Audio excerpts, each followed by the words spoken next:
Hello everyone, welcome to Prema's Culinary. இன்றைக்கி நம்ம பார்க்க இருக்கிற டிஷ்ஷு வந்து ஒரு பிரேக்ஃபாஸ்ட் ரெசிபி. இது வந்து ஒரு கொத்தமல்லி இட்லி அண்டு கொத்தமல்லி தோசை. ஆக்சுவலி இது ஒரு இன்ஸ்டன்ட் ரெசிபி. நம்மள்கிட்ட வீட்டில் இருக்கிற தோசை இட்லி மாவு இருந்ததுன்னா அதில் வந்து நம்ம அந்த கொத்தமல்லியை அரைச்சி அதில் சேர்த்து ஒரு ஃப்ளேவர்ஃபுல்லான ஒரு இட்லி தோசை ரெடி பண்ணலாம். அது எப்படிங்கிறத பார்ப்போம். நல்ல ஒரு ஃப்ரெஷ்ஷான கொத்தமல்லி இலை, புதினா இலை, இது ரெண்டையும் வாஷ் பண்ணிவிட்டு எடுத்து வச்சுக்கலாம். அதோட பச்சை மிளகாய், ஒரு 3லேருந்து 4 பச்சை மிளகாய் எடுத்து வச்சுக்கலாம்.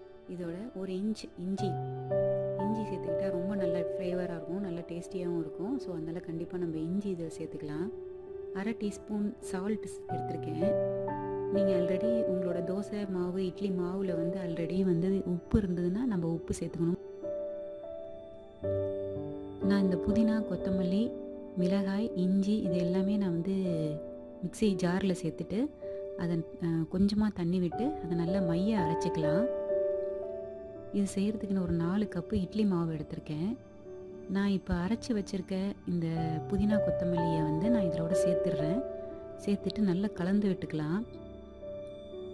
கொத்தமல்லி தோசை செய்யலாம். இப்போது அதுக்கு ஒரு தவாவை ஹீட் பண்ணிவிட்டு கொத்தமல்லி மாவை வந்து நல்லா அதில் ஸ்ப்ரெட் பண்ணி விட்டுடுறோம். அதோட மேலே கொஞ்சம் பொடியை நறுக்கின வெங்காயத்தை தூவிடலாம். இதுக்கு மேலே ஆயில் கொஞ்சம் ஸ்ப்ரிங்கிள் பண்ணி விட்டுடலாம். கார்னர்ஸ்லாம் முருவலாக ஆகணுன்னா இந்த தோசையை திருப்பி போட்டுடலாம். தோசை பாருங்கள் எவ்வளோ முருவலாக இருக்குது, நல்ல கோல்டன் கலரில் கிறிஸ்பியாக இருக்குது. இட்லி தட்டை வந்து க்ரீஸ் பண்ணிவிட்டு இந்த இட்லி மாவை அதில் ஊற்றிடலாம்.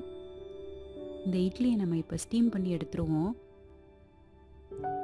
இந்த மாதிரி இட்லி பண்ணி கொடுங்க, பசங்களுக்கு ரொம்ப பிடிக்கும்.